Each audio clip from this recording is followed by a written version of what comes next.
ओम शांति। आज है 16 अप्रैल 2022 की साकार रूप में चलाया गया है प्यारे बाबा की मधुर महावाक्य है। बाबा बोले, मीठे बच्चे, 21 जन्मों की राजाई लेनी है तो ज्ञान धन का दान करो, धारणा कर फिर दूसरों को भी कराओ। प्रश्न है, चलते चलते ब्रह्मचारी बैठने का मुख्य कारण क्या है?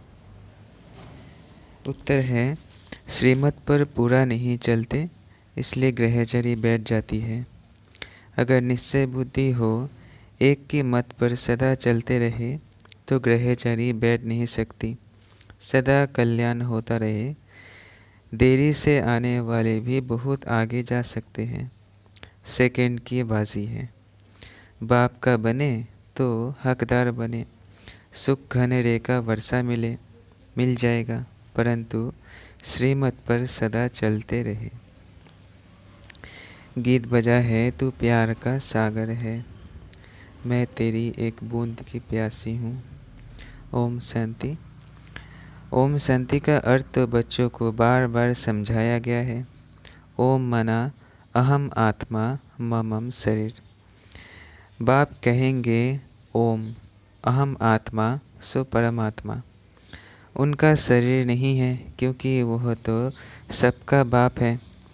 तुम ऐसे नहीं कहेंगे हम आत्मा सो परमात्मा। यह तो ठीक है, अहम आत्मा परमात्मा की संतान है। बाकी अहम आत्मा सो परमात्मा कहना एकदम रॉन्ग हो जाता है। तुम बच्चे बाप को जानते हो, यह समझते हो कि यह पुरानी दुनिया है। नई दुनिया सतयुग को कहा जाता है, परंतु सतयुग कब होता है वो बेचारे नहीं जानते। समझते हैं कलयुग तो अभी बाकी 40,000 वर्ष है। तुम बच्चे जानते हो हम श्रीमत पर अभी नई दुनिया स्थापन कर रहे हैं। बाप कहते हैं मैं तुम्हारे द्वारा नई दुनिया स्थापन कर रहा हूँ, तुम्हारे द्वारा विनाश नहीं करवाता। वही तुम शिव शक्ति या प्रजापिता ब्रह्मा की मुख वंशावली अहिंसक शक्ति से न हो। तुम ही हो जो बाप से वर्षा पाने के अधिकारी हो। तुम ब्राह्मणों को ही श्रीमत मिलती है। तुम काम विकार को जीतते हो। तभी यहाँ जो आते हैं उनसे पूछा जाता है कि अगर काम विकार पर जीत तो वह बाप से पाई हो तो बाप से मिलना। मातेले और सोतेले होते हैं। मातेले कब विकार में नहीं जा सकते। अभी हमको बाप मिला है जो ज्ञान का सागर है। कृष्ण को ज्ञान का सागर नहीं कहेंगे। शिव बाबा की महिमा और देवताओं की महिमा एकदम अलग है। देवताओं की महिमा है संपूर्ण निर्विकारी। शिव बाबा को कहा जाता है मनुष्य सृष्टि का बीज रूप, सत चित आनंद स्वरूप ज्ञान का सागर। यह शरीर पहले जड़ होता है, फिर उनमें जब आत्मा प्रवेश करती है तब चैतन्य बनता है। यह मनुष्य सृष्टि रूपी झाड़ की उत्पत्ति कैसे होती है ये सिर्फ बाप बीज रूप ही जानते हैं। वह तुमको ज्ञान दे रहे हैं। बाबा कहते हैं तुमको थोड़ा भी ज्ञान देता हूँ तो तुम पुरानी दुनिया से नई दुनिया में चले जाते हो। उनको ही शिवालय कहा जाता है। शिव बाबा द्वारा स्थापन किया हुआ स्वर्ग जिसमें चैतन्य देवताएं निवास करते हैं। भक्ति मार्ग में उन्हों को मंदिर में बिठा दिया है। तुम हो सच्चे सच्चे रूहानी ब्राह्मण। तुमको शिव बाबा ने ब्रह्मा द्वारा अपना बनाया है। वह जिस्मानी ब्राह्मण भल कहते हैं कि हम मुख वंशावली है, परंतु फिर भी कह देते हैं ब्राह्मण देवी देवता नमः, क्योंकि समझते हैं कि हम पुजारी ब्राह्मण हैं, आप पूज्य हो। भिखारी ब्राह्मण नमः कहते हैं पवित्र को। तुम अभी ब्राह्मण हो, वो समय आएगा फिर तुम ही कहेंगे ब्राह्मण देवताय नमः, क्योंकि अभी तुम पूज्य ही जाकर पुजारी बनते हो। यह बड़ी गुह्य रमणीक बातें हैं। जो श्रीमत पर चलने वाले हैं वह इस रीति धारण कर और करा सकते हैं। जैसे बैरिस्टर सर्जन जितना पढ़ते हैं उतनी दवाइयाँ व पॉइंट्स बुद्धि में रहती हैं। नाम तो वकील होगा परंतु कोई लखपति और कोई की कुछ भी आमदनी नहीं होगी। यहाँ भी नंबरवार दान करते हैं तो उनको एवज़ा मिलता है। तब कहा जाता है धन दिए धन ना खोटे। वहाँ दान करते तो अल्पकाल के लिए दूसरे जन्म में मिलता है। साहूकार के घर में जाते हैं, यहाँ तो 21 जन्म के लिए राजाई के अधिकारी बन जाते हैं। तुमको सब पॉइंट्स भी नोट करनी है। तुमको कागज़ पर देख भाषण नहीं करना है परंतु बुद्धि में रख भाषण करना है। जैसे शिव बाबा ज्ञान का सागर पतित पावन है, ऐसे तुम बच्चों को भी बनना है। एक बच्ची ने लिखा कि हमारा बाप टीचर था, आप भी हमारे बाप टीचर हो। वह है हद का, यह है बेहद का। बेहद का बाप बेहद की बातें सुनाता है, हद का बाप हद की बातें सुनाते हैं। वह है हद का सुख देने वाला, हद की सेवा करने वाला। सर्वोदया नाम रखते हैं, यह भी झूठ। सर्व माना सारी दुनिया पर तो दया नहीं करते। बाप ही है जो सर्व पर दया कर पावन बनाते हैं, तत्वों को भी पावन बनाते हैं। एक ही दुनिया होती है, वही फिर नई सो पुरानी बनती है। भारत ही स्वर्ग था, भारत ही नरक है। ऐसे नहीं बौद्धी खंड क्रिश्चियन खंड कोई स्वर्ग था। एक बाप ही सबको दुख से छुड़ाने वाला हेवनली गॉडफादर है। लिबरेटर भी है, गाइड भी है, उनको सब याद करते हैं। बाप कहते हैं बच्चे टाइम बहुत थोड़ा है, अभी देह सहित सबसे बुद्धि योग हटाओ। अब हम अपने बाप के पास ही जाते हैं, फिर आकर राज्य करेंगे। मुख्य हीरो एंड हीरोइन का पार्ट तुम्हारा है। यथा माँ बाप तथा बच्चे सब पुरुषार्थी है। पुरुषार्थ कराने वाला एक ही परमपिता परमात्मा अति प्यारा है। भक्ति मार्ग में भी उनको याद करते हैं परंतु उनको जानते नहीं। ऋषि मुनि आदि भी कहते थे रचता और रचना बेअंत है। तो आजकल के गुरु कैसे कहते हैं हम ही परमात्मा हैं। दिलवारा मंदिर में आदि देव का चित्र है, नीचे काला दिखाते हैं। फिर अचल घर में सोने का रखा है, नीचे तपस्या कर रहे हैं, ऊपर स्वर्ग है। यह है हमारा यादगार। पतितों को पावन बनाते तो संगम हुआ ना। भक्ति मार्ग वाले भी होंगे। बाबा इस शरीर द्वारा अपना जड़ मंदिर यादगार भी देखते हैं। समझाते हैं मैं देवता हूँ, यह हमारे यादगार बने हुए हैं। तुम भी अपना यादगार देखो। पहले तुम नहीं जानते थे कि हमारा यादगार है, अभी जानते हो। तुम जो पूज्य देवता थे सो अब पुजारी बने हो। हम सो देवता, हम सो क्षत्रिय, हम सो का अर्थ भी तुम ही जानते हो।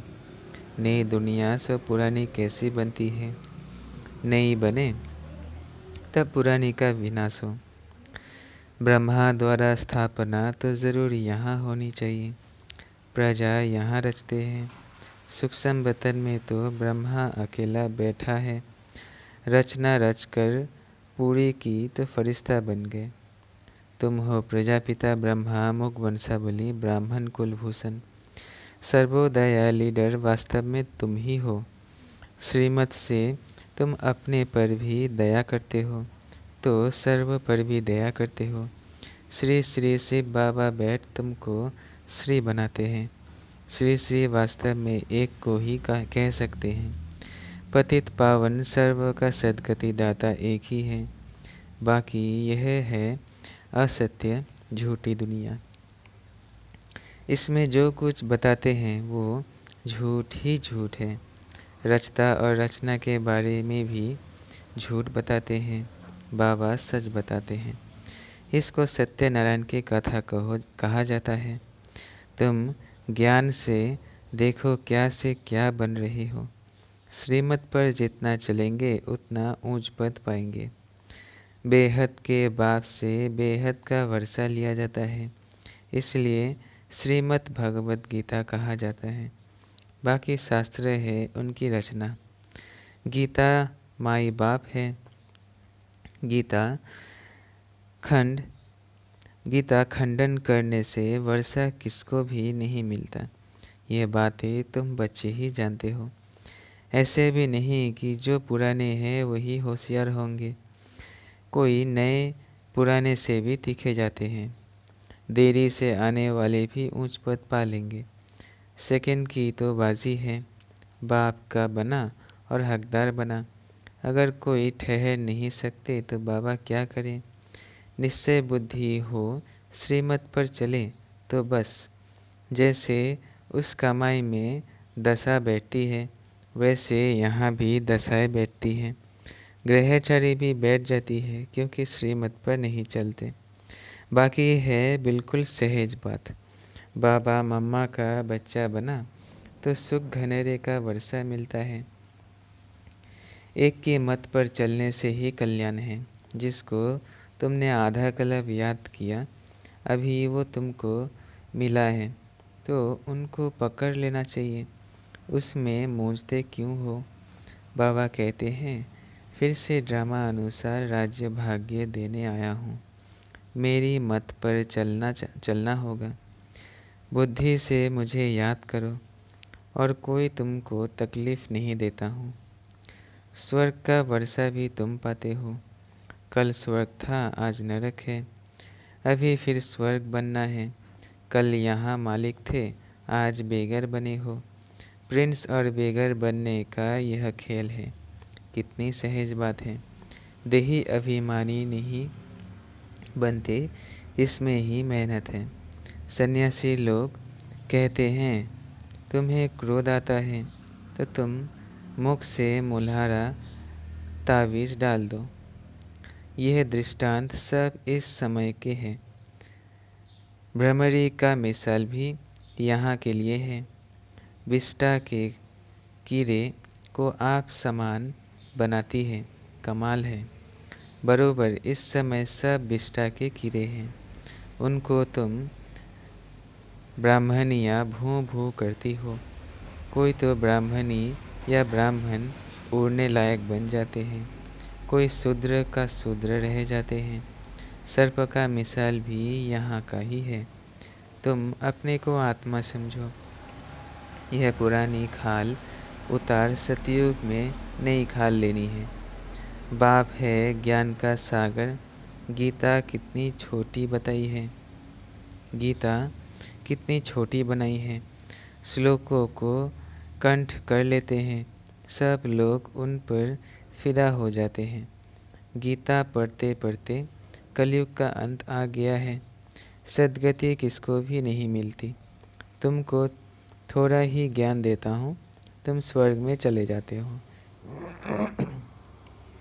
कितना मीठा बनना है, धारणा करनी है, विचार सागर मंथन करना है। दिन में धंधा करो, बहुत कमाई होगी। सवेरे सवेरे आत्मा रिफ्रेश होती है। बार बार अभ्यास करने से आदत पड़ जाएगी। अभी जो करेगा वह ऊंच पद पाएगा। निश्चय बुद्धि विजयंती, संशय बुद्धि विनाशंती। बेहद का बाप मिला है, इसमें संशय क्यों लाऊं। शिव बाबा विश्व का मालिक बनाते हैं, उसको क्यों भूलना चाहिए। इन ज्ञान रत्नों से बड़ा प्यार होना चाहिए। महादानी बाप तुमको विश्व का मालिक बनाते हैं। यह ज्ञान का एक एक रत्न लाखों रुपयों का है। अच्छा, मीठे मीठे सिकिलधे बच्चों प्रति माता पिता बाप दादा का याद प्यार और गुड मॉर्निंग। रूहानी बाप की रूहानी बच्चों को नमस्ते। हम रूहानी बच्चों की रूहानी बाप दादा को याद प्यार गुड मॉर्निंग और नमस्ते नमस्ते नमस्ते। शुक्रिया बाबा, शुक्रिया। धारणा है पहला, श्रीमत पर चलकर अपने ऊपर आप ही दया करनी है। सर्वोदया बन पतित दुनिया को पावन बनाना है। दूसरा है, अमृत वेले रूहानी धंधा कर कमाई जमा करनी है। विचार सगर मंथन करना है। देही अभिमानी बनने की मेहनत ज़रूर करनी है। वरदान है, सर्व शक्तियों को ऑर्डर प्रमाण चलाने वाले शक्ति स्वरूप मास्टर रचयिता भव। सर्व शक्तियों को ऑर्डर प्रमाण चलाने वाले शक्ति स्वरूप मास्टर रचयिता भव। जो बच्चे मास्टर सर्वशक्तिमान की ऑथोरिटी से शक्तियों को ऑर्डर प्रमाण चलाते हैं तो हर शक्ति रचना के रूप में मास्टर रचयिता के सामने आती है, ऑर्डर किया और हाजिर हो जाती है। तो जो हजूर अर्थात बाप के हर कदम की श्रीमत पर हर समय जी हाजिर व हर आज्ञा में जी हाजिर करते हैं, तो जी हाजिर करने वालों के आगे हर शक्ति भी जी हाजिर व जी मास्टर हजूर करती है। ऐसे ऑर्डर प्रमाण शक्तियों को कार्य में लगाने वालों को ही मास्टर रचयिता कहेंगे। स्लोगन है, सिंपल बन अनेक आत्माओं के लिए सैंपल बनना, यह भी बहुत बड़ी सेवा है। सिंपल बन अनेक आत्माओं के लिए सैंपल बनना, यह भी बहुत बड़ी सेवा है। मातेश्वरी जी के अनमोल महावाक्य, डायरेक्ट ईश्वरीय ज्ञान से सफलता। हमें यह जो अविनाशी ज्ञान मिल रहा है, यह डायरेक्ट ज्ञान सागर परमात्मा द्वारा मिल रहा है। इस ज्ञान को हम ईश्वरीय ज्ञान कहते हैं क्योंकि इस ज्ञान से मनुष्य जन्म जन्मांतर दुख के बंधन से छूट जाते हैं, कर्म बंधन में नहीं आते। इसलिए ही इस ज्ञान को अविनाशी ज्ञान कहा जाता है। अब यह ज्ञान सिर्फ एक ही अविनाशी परमपिता परमात्मा द्वारा हमें प्राप्त होता है क्योंकि वो खुद अविनाशी है। बाकी तो सब मनुष्य आत्माएं जन्म मरण के चक्र में आने वाली है। इसलिए उनसे मिला हुआ ज्ञान हमें कर्म बंधन से छुटकारा देने वाली नहीं है। इस कारण उन्हों के ज्ञान को मिथ्या ज्ञान अथवा विनाशी ज्ञान कहेंगे। लेकिन यह देवताएं सदा अमर है क्योंकि इन्होंने अविनाशी परमात्मा द्वारा यह अविनाशी ज्ञान प्राप्त किया है। तो इससे सिद्ध है कि परमात्मा भी एक है, तो उसका ज्ञान भी एक है। इस ज्ञान में दो मुख्य बातें बुद्धि में रखनी है। एक तो इसमें विकारी कलियुगी संग दोष से दूर होना है और दूसरी बात कि मलेच खान पान आदि की परहेज रखनी है। इस परहेज रखने से ही जीवन सफल होती है। अच्छा, ओम शांति, ओम शांति, ओम शांति। शुक्रिया बाबा, शुक्रिया।